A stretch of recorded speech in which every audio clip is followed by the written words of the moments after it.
عليكم ورحمه الله وبركاته. ازيكم يا حبايبي؟ عاملين ايه؟ كل سنه وانتم طيبين. هنعمل بقى شويه مشي فلاحي جداد للسنه دي. دول 3 كيلو لبن حليب بقري، وده نص كيلو فلفل احمر حراق.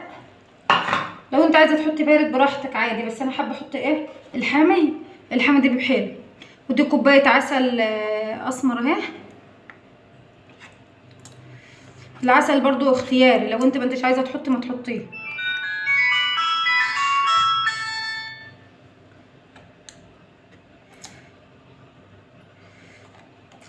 دي كوبايه عسل اهي. ودي معانا خميره المش اهي. دي مش قديم من اللي عندي اهو، بس انا حطاه في زلعه اللي هي البلاص الفخار اللي بيبقى موجود عندنا في الفلاحين ده اهو. انا عايزه اعمل بقى ايه مش في جردل بقى. هحط فيه حتتين جبنه ايه جنب مني، ما يبقوش ايه على سطح، لان البلاص على السطح. وهعمل بلاص جديد هبقى اوريكم ايه بيتعمل ازاي. دي شطه اهي حراقه من اللي هي بتاع المحل اللي بتيجي جاهزه. لو انت ما انتش عايزه تحطي شطه برضو ما تحطيش، بس انا حابه احطها حلوه جميله.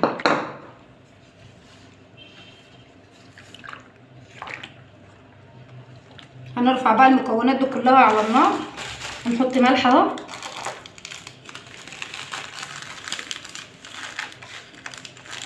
لو انت عندك شرشة مش متوفر لبن وعندك الشرشة بتاعت الجبنة، ينفع تعملي الشرشة بتاعت الجبنة او الخاض اللي هو بتاع القشطة اللي هو بيتعمل سمنة بعد ما تطلع منها قالب الزبدة.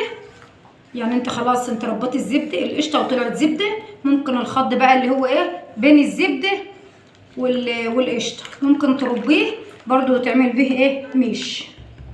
هنرفع بقى المكونات دي كلها على النار تغلي بقى والفلفل يستوي وارجع اوريها لكم.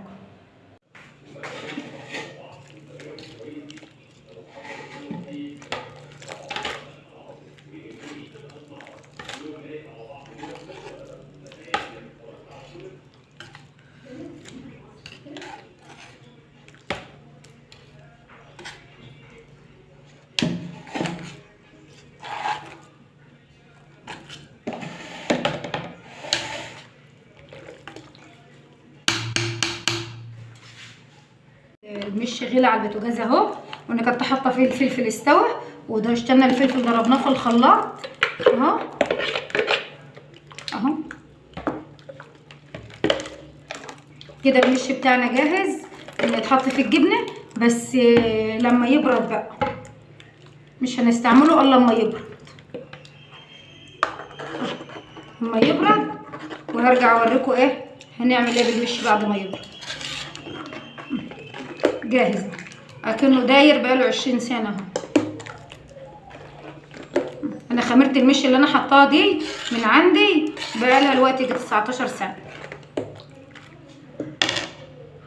حبايبي خلاص المش برد اهو، 4 ساعات المش برد وجاهز اهو. نحط فيه ايه الجبنه بتاعتنا. برد خالص اهو وجاهز نحط فيه ايه الجبنه بتاعتنا. هو حراق قوي قوي. وادي الجبنه بتاعتنا القريش اهي، هي انا شارياها وحطها لما صمتت اهي بملح بقالها 3 ايام اهي. حطيت عليها ملح بقالها 3 ايام. المفروض انها تدينا درجه ايه الدرجه الغامقه بتاعت الجبنه، بس لما الجبنه تغيب فيها شويه. شوفوا هي الجبنه بس مجرد ان هي اتحطت في المش ادت اللون ازاي اهو، اللون الغامق الجميل اللي كلنا بنحب اللون الغامق. انا بحب اللون الجبنه الغامق.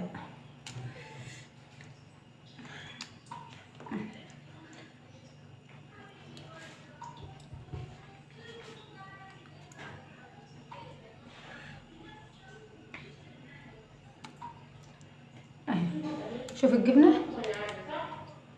قولوا لنا رايكم في التعليقات، وقولوا لكم الطريقه اللي انا عملتها دي صح ولا مش صح.